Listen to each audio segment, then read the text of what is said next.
Have you ever wondered why so many dedicated practitioners spend their lives seeking something they can't see or touch? Have you ever asked what it truly means when Buddhist teachings speak of seeing the nature and becoming Buddha? Welcome back to the channel. This is your space to explore ancient truths and awaken modern insight. Today we'll take a profound dive into the heart of Zen wisdom, where a single realization seeing one's nature can unlock the gates of liberation.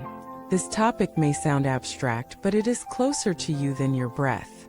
Seeing your nature isn't about developing psychic powers or experiencing mystical visions. It's about seeing clearly, directly, and undeniably what you truly are, beyond thought, beyond form, beyond personality. And when you see it, even for a moment, everything changes.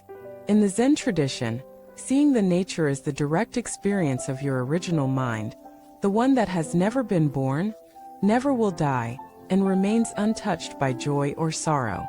This nature is not something to be acquired. It is already present. The question is, are you quiet enough to recognize it? Many spiritual seekers spend decades reading scriptures, reciting sutras, engaging in ritual, and pursuing discipline. Yet without seeing their nature, all those efforts can become just another identity, the spiritual person. But Zen cuts through all identity. Zen says you are already what you seek. The only thing in the way is your own mind. Imagine someone riding on a donkey while searching everywhere for the donkey. That's you, searching for enlightenment with the very mind that obscures it. You are the ocean searching for water. You are the sun wondering why it's dark. The tragedy and the comedy is that what you're looking for is looking out through your eyes right now. Let us take a moment to consider this. Right now, reading these words, there is something aware, something noticing. That awareness is not your thoughts, not your opinions, not even your emotions. It is the background, the silent witness. That witness is your nature. That is what Zen masters call your original face before your parents were born. So why is it so hard to see? Because we're constantly looking for something else. We expect fireworks. We expect insight to be dramatic. But your nature is not dramatic. It's ordinary, so ordinary in fact that you miss it every time you expect something more. A Zen master was once asked, "How can I see my nature?" He pointed to the sky and said, "You can't see your eyes, but they see everything." That's how it is with your nature. It's always working, always present, but never noticed because you're too busy chasing thoughts about who you are. Let me tell you a story. A disciple came to a master frustrated. "I've been meditating for years, chanting, bowing, still no enlightenment, no peace, no realization. Why?" The master handed him a mirror. "Look." The disciple saw his reflection. "What do you see?" asked the master. "I see myself." "No," the master said. "You see your face. But behind that face is the one who sees. Find that." That's the invitation of Zen. Not to perfect the outer self. Not to fix every psychological wound. But to turn inward, in silence, and discover what has never changed. And here's the key: it can't be understood intellectually. You can't think your way to it. Every thought is just another cloud. The moment you stop chasing the clouds, the sky reveals itself. The sixth patriarch Huaining said, "Bodhi is not a tree.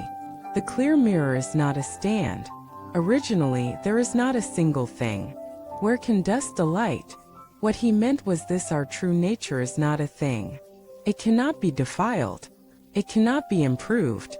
It cannot be harmed. The only problem is that we believe we are something else. So why does seeing the nature equal enlightenment? Because the only thing that separates a Buddha from a deluded being is self-recognition. The Buddha sees through illusion. The deluded being clings to it. When you see your nature, you see that there is no separate self. There is no one to protect, defend, improve, or fear for. All the suffering that arises from identity begins to dissolve. Suddenly, anger is no longer my anger. It's just a passing emotion. Fear is no longer my fear. It's just a ripple in awareness. Joy is no longer my joy. It's simply another expression of the boundless space that you are. And in that realization, you stop resisting. You stop grasping. You stop judging. Life becomes what it always was, pure experience, unfolding in the vastness of being. But this isn't passive or nihilistic. In fact, seeing your nature awakens the deepest compassion, because when you realize you have no separate self, you also realize no one else does either. Every being you meet is a reflection of the same awareness. Their joy is your joy. Their suffering is yours too. This is the beginning of true love, not the love that desires or clings, but the love that arises when there is no more barrier between self and other. So how do we see this nature? First, stop looking outside. No one can give this to you. Not a teacher. Not a technique. Not a ceremony. It can only be discovered in silence, when the mind stops running. Second, question everything. Every thought that says, I am this or I am not that, is a lie. Your nature is before thought, beyond form, free of identity. Third, trust the present. Your nature doesn't exist in the future or the past. It's right here, right now, in this breath, in this seeing, in this hearing. Every moment is the gate. Zen doesn't offer a path. It offers a realization that there is no path, that you are already there. And yet, paradoxically, we practice. We sit. We breathe. Not to reach something new, but to remove the dust from the mirror. To see clearly what has always been. Let me end with this image. Imagine standing in front of a still lake. You see your reflection distorted by ripples.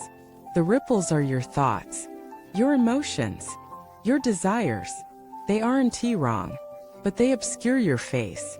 The goal is not to kill the lake, but to let it settle. When it does, your reflection becomes clear.